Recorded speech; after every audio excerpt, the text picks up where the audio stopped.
हरे कृष्ण, क्या आप जानते हो वेदों अनुसारित सच्चा शिव कौन है?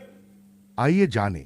हमें यह लगता तो बहुत साधारण और छोटा सा प्रश्न है, किंतु वास्तविकता यह है कि यही तो अंतिम सत्य है जो प्रत्येक मनुष्य जानना चाहता है, और इसे ही जान के इस जन्म मरण के चक्रव्यूह से छूट सकते हैं। वेद कहता है और उपनिषद भी इसे दोहराते हैं कि तारांकन वेदाहमेतन पुरुषन महांतमादित्यवर्णन तमसह परस्तात तमेव विदित्वाति मृत्युमेति नान्य पंथा।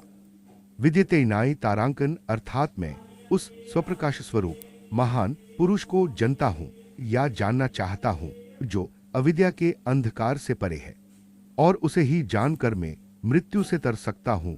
इसके अलावा कोई अन्य रास्ता या पथ नहीं है।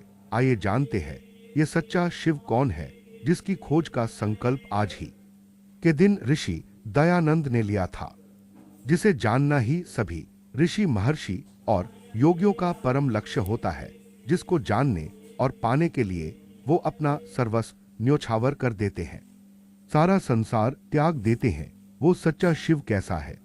तारांकन वेदों का सच्चा शिव तारांकन यजुर्वेद के 16वें अध्याय का देवता रुद्र है।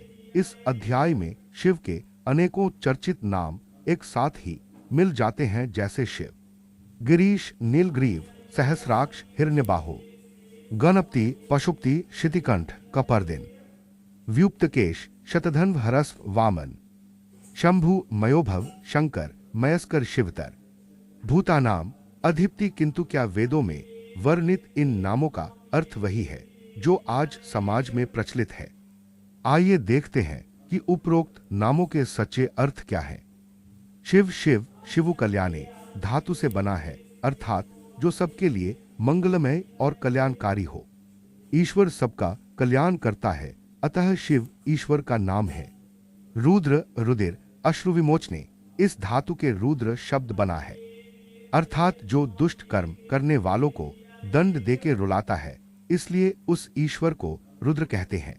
गणपति गण संख्याने धातु से गण शब्द बनता है और इसमें पति लगाने से गणपति बनता है, अर्थात जो सब प्रकृति आदि जड़ पदार्थ और जीवों का स्वामी और उनका पालन करने वाला है, अतः वह ईश्वर गणपति है। शंकर डुकरिन करने शम पूर्वक इस धातु से शंकर शब्द सिद्ध है, जो कल्याण अर्थात सुख का करने वाला है, इससे उस ईश्वर का नाम शंकर है। महादेव महत शब्द के उपरांत देव लगाने से महादेव बनता है, अर्थात जो महान देवों का देव, विद्वानों का भी विद्वान और सूर्यादि पदार्थों का प्रकाशक है, इसलिए उस परमात्मा का नाम महादेव है। महेश्वर परमात्मा सब ऐश्वर्यवान और सामर्थ्यों में जो सबसे महान है, अतः उसका नाम महेश्वर है। पशुपति एवं भूतनाथ सभी भूतों पृथ्वी आदि पंचमहाभूतों अथवा सभी पशु या प्राणियों का जो स्वामी अर्थात नाथ या पति है, अतः वही परमात्मा पशुपति और भूतनाथ है। तारांकन वेद में हमें स्पष्ट रूप से देखते हैं। ये सभी नाम वह अर्थ नहीं देते जो आज लोक में प्रचलित हैं, अपितु ये सारे लक्षण परमात्मा में विद्यमान होने के कारण उसी के विशेषण मात्र हैं। तारांकन आशा करते हैं वेद अनुसार आप जान गए होंगे कि शिव नाम का क्या वास्तविक अर्थ क्या है। धन्यवाद।